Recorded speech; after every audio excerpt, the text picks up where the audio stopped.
बिस्मिल्लाहिर्रहमानिर्रहीम। अस्सलामु अलैकुम। इन्फो टीवी में आपको खुश आमदीद कहते हैं। आज 17 मई 2022 रोज़ मंगल सऊदी अरब की शाम तक की अहम तरीन ख़बरों के साथ मैं हूँ वसीम। अगर आप भी सऊदी अरब के गैर मुल्की हैं, आप भी सऊदी अरब के बदलते हुए हालात, बदलते कानून और सऊदी अरब की रोज़मर्रा की अपडेट्स हासिल करना चाहते हैं तो आप इन्फो टीवी चैनल को सब्सक्राइब कर सकते हैं। हम लाते हैं आपकी हर बदलती हुई सूरत हाल पर ख़बर। तो आज के न्यूज़ बुलेटिन में भी बहुत सी अहम खबरें हैं, तो वीडियो को मुकम्मल देखिएगा। शुरू करते हैं पहली खबर के साथ। गर्दो गुबार का तूफ़ान, हाईवे का सफ़र ना किया जाए। सऊदी अरब का वसी रकबा गर्दो गुबार की जद में है, जिसके बायस कुछ इलाकों में हद निगाह 0 तक है।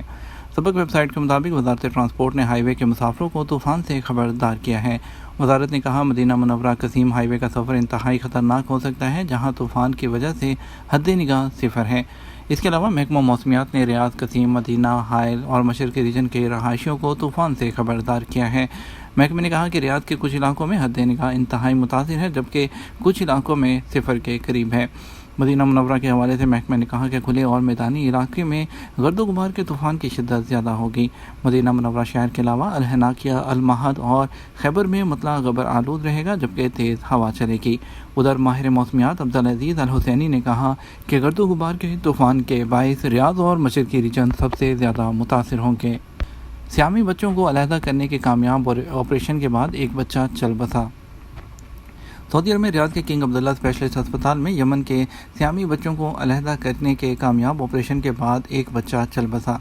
सरकारी खबरसा एजेंसी एसपी के मुताबिक ऑपरेशन करने वाली टीम ने बताया कि एक बच्चे में खून की गर्दिश में बहुत ज़्यादा कमी हो गई थी, दिल ने काम करना बंद कर दिया था।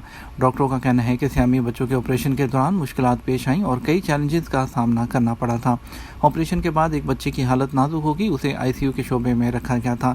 डॉक्टरों का कहना है कि दूसरे बच्चे की हालत कंट्रोल में है, उसके तमाम आज़ा मामूल के मुताबिक काम कर रहे हैं, ताहम उसे आईसीयू में रखा गया है। सऊदी कोस्ट गार्ड ने 13 अफराद को डूबने से बचा लिया। सऊदी कोस्ट गार्ड ने मक्का मुकर्रमा रीजन के अबहर में 13 अफराद को डूबने से बचा लिया। उनकी कश्ती हादसे का शिकार हो गई थी। आदिल वेबसाइट के मुताबिक कोस्ट गार्ड ने ट्विटर पर एक वीडियो क्लिप शेयर किया, जिसमें 13 लोगों को समुद्र में डूबने से बचाने की कार्रवाई के हवाले से बताया गया। कोस्ट गार्ड ने कश्ती में सवार अफराद डूबने से बचाया और 3 ज़ख्मियों को अस्पताल में दाखिल करा दिया गया। कोस्ट गार्ड ने बताया कि 2 मुकामी शहरी मुकर्रर वक्त पर वापस नहीं हुए। उसकी इत्तला मिलते ही समुद्र में उनकी तलाश शुरू की गई और उन्हें डूबने से बचाया गया। जदान में कोस्ट गार्ड ने एक बच्ची को डूबने से बचाया और उसे इलाज के लिए हॉस्पिटल में दाखिल करा दिया है। प्राइवेट सेक्टर के कारकुनान के लिए हफ्ते में 2 छुट्टियां, वज़ाहती बयान जारी हो गया। सऊदी वज़ारत अफरादी क़ुव्वत और समाजी बहबूद के तर्जुमान सअद अल हम्माद ने प्राइवेट सेक्टर की कंपनियों और इदारों के मुलाजमीन के लिए हफ्ते में 2 दिन की छुट्टी से मुतल्लिक वज़ाहती बयान जारी किया है। वकालत अखबार के मुताबिक तर्जुमान सअद अल हम्माद ने बयान में कहा, प्राइवेट सेक्टर के मुलाजमीन के हफ्ते में 2 दिन छुट्टी और ड्यूटी के औकात पर नज़रसानी का मुतालबा किया जा रहा है। इस हवाले से मुजवज़ा तरमीम का जायज़ा लिया जा रहा है। उन्होंने कहा, कोशिश है कि ऐसा फैसला किया जाए जिससे मुलाजमीन का मकसद हासिल हो जाए और लेबर मार्केट का मफाद भी मुतासिर न हो। सऊदी विजन 2030 के सिलसिले में लेबर मार्केट की हिकमत अमली और वजारत के टारगेट में मुआवन तरीक़ाकार पर गौर किया जा रहा है। उनका कहना था कि ये तमाम जितनी भी अगर तरमीम होती है उसको सरकारी वेबसाइट पर और हुकूमत के सोशल मीडिया पर जारी किया जाएगा। जद्दा में इस साल मई में ज़्यादा गर्मी क्यों पड़ रही है? सऊदी अरब में मौसमियात के कौमी मरकज़ के तर्जुमान हुसैन अल कासानी ने कहा, यह दावा दुरुस्त नहीं कि जद्दा में इतनी गर्मी गुज़श्ता मई में नहीं पड़ी जितनी अब है। मौसमियात के कौमी मरकज़ के मुताबिक उनके रिकॉर्ड के मुताबिक 2004 और 2010 में भी मई के दौरान जद्दा में टेम्परेचर 48 सेंटीग्रेड रिकॉर्ड किया जा चुका है। अखबार 24 के मुताबिक कुछ लोगों का यह दावा था कि जद्दा में पिछले साल के दौरान मई में इतनी गर्मी नहीं थी। गुज़श्ता 50 साल के दौरान कभी भी जद्दा में टेम्परेचर 48 ग्रेड तक नहीं पहुँचा था। माहिर मौसमियात अब्दुल्ला अल मसनद का भी कहना है कि गुज़श्ता साल जद्दा में इतनी गर्मी नहीं पड़ी जितनी आजकल है। गुज़श्ता 24 घंटे के दौरान शदीद गर्मी के हवाले से जद्दा पूरी दुनिया में तीसरे नंबर पर है। याद रहे कि इतवार को जद्दा में टेम्परेचर 48.3 सेंटीग्रेड था, जबकि मैदान अराफात में 47.5 सेंटीग्रेड रिकॉर्ड किया गया। और इसके अलावा जद्दा में पीर को शदीद टेम्परेचर के बायस ज़ैली ट्रांसफर में आग लगी, जिससे शहर के मोहल्लों में बिजली की रवानगी मुअत्तल हुई थी। तीसरे जीसीसी गेम्स में सऊदी अरब की फ़ुटबॉल टीम की शिरकत। सऊदी अरब की मर्दों और ख़वातीन की फ़ुटबॉल टीमें कुवैत में शुरू होने वाले तीसरे खलीजी गेम्स में हिस्सा ले रही हैं। ये गेम्स 31 मई तक जारी रहेंगी। अरब न्यूज़ के मुताबिक सऊदी अरब के कौमी एथलेटिक्स, जिनमें मर्द और ख़वातीन खिलाड़ी शामिल हैं, जीसीसी गेम्स के इफ्तिताही दिन एक्शन में नजर आएंगे।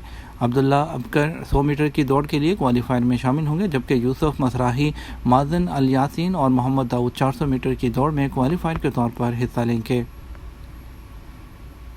وزٹ ویزے پر آنے والے گاڑی چلائیں۔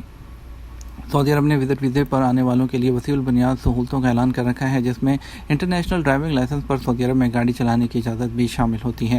وزٹ ویزوں پر سعودی عرب آنے والوں کو یہ سہولت آٹومیٹک طریقے سے حاصل ہوگی ہے کہ وہ انٹرنیشنل ڈرائیونگ لائسنس پر سعودی عرب میں گاڑی چلا سکتے ہیں۔ ہزاروں وزٹر جہاں فضائی اور سمندری راستے سے آتے ہیں، وہیں خشکی کے راستے سے بھی آتے ہیں۔ وزٹ ویزے پر آنے والے اگر ٹریفک خلاف ورزیوں کے مرتکب ہوں گے تو ان پر جو سعودی ٹریفک قانون ہے وہ بھی لاگو ہوتا ہے۔ محکمہ ٹریفک کے مطابق اگر کسی بھی قسم کے وزٹ ویزے پر آنے والے نے کوئی ٹریفک خلاف ورزی کی ہوگی تو اس وقت تک سعودی عرب سے باہر نہیں جا سکتا جب تک جرمانہ ادا نہ کر دے۔ وزٹ ویزے پر سعودی عرب آنے والوں سے اپیل کی جاتی ہے کہ وہ قوانین کی پابندی کریں تاکہ وہ خلاف ورزیوں کی صورت میں جرمانے اور قید سے بچ سکیں۔ اور اس کے علاوہ سعودی عرب میں ٹریفک خلاف ورزیوں کا اندراج آٹومیٹک سسٹم کے تحت ہوتا ہے، تو کسی نے کوئی ٹریفک خلاف ورزی کی تو وزٹ ویزے پر آنے والوں کو سعودی عرب سے واپسی سے پہلے جرمانے ادا کرنے ہوں گے۔ جدہ تا ابہا پیدل سفر، سعودی مہم جو ایک بار پھر نکل پڑے۔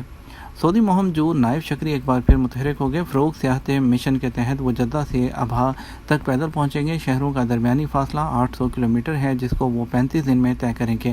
وہ سعودی ویژن 2030 کے ٹارگٹ کی تکمیل اور سعودی عرب کے مغربی اور جنوبی علاقوں کی ثقافت، ورثے اور آثار قدیمہ کا تعارف کراتے ہوئے مختلف علاقوں سے گزریں گے۔ سبق ویب سائٹ کے مطابق انہوں نے اپنے مشن کے حوالے سے بتایا کہ انہوں نے بحر احمر کے دلہن یعنی جدہ سے اپنے سفر کا آغاز کیا۔ وہ الحجاز روڈ سے سفر کر رہے ہیں۔ وہ اب تک 6 مرتبہ پیدل سفر کر چکے ہیں۔ وہ اپنے پرانے ریکارڈ توڑنے کے لیے بھی پرعزم ہیں۔ انہوں نے بتایا کہ وہ 6 سفروں کے دوران 3000 کلومیٹر کا سفر پیدل کر چکے ہیں اور ان کا جو ہے سعودی ویژن 2030 کے جو ٹارگٹ ہے وہ اس کو پورا کر رہے ہیں۔ وہ چہل قدمی کے کلچر کو فروغ دے رہے ہیں اور چاہتے ہیں کہ سعودی عرب میں سیر و سیاحت کو بڑھایا جائے۔ سوشل میڈیا پر وہ اپنی تفصیلات شیئر کرتے رہتے ہیں۔ اس حوالے سے انہوں نے اپنے یوٹیوب چینل پر بھی ویڈیوز ڈال رکھی ہیں۔ انہوں نے بتایا اپنے پہلے سفر کا آغاز مکہ مکرمہ سے مدینہ منورہ کے لیے کیا تھا اور وہی راستہ اختیار کیا تھا جو پیغمبر اسلام نے ہجرت کے لیے استعمال کیا تھا۔ یہ تھا ہمارا اب تک کا نیوز بلیٹن۔ آپ مزید اور اہم خبروں کے لیے ہمارا رات 12 بجے کا نیوز بلیٹن دیکھ سکتے ہیں۔ اس کے علاوہ ہم آپ سے اجازت چاہیں گے، اگر آپ نے ابھی تک ویڈیو کو لائک اور شیئر نہیں کیا تو کر دیں۔ اس کے ساتھ ہمیں اجازت دیجیے، اپنا خیال رکھیے گا۔ آپ کے قیمتی وقت کا شکریہ۔ السلام علیکم ورحمۃ اللہ وبرکاتہ۔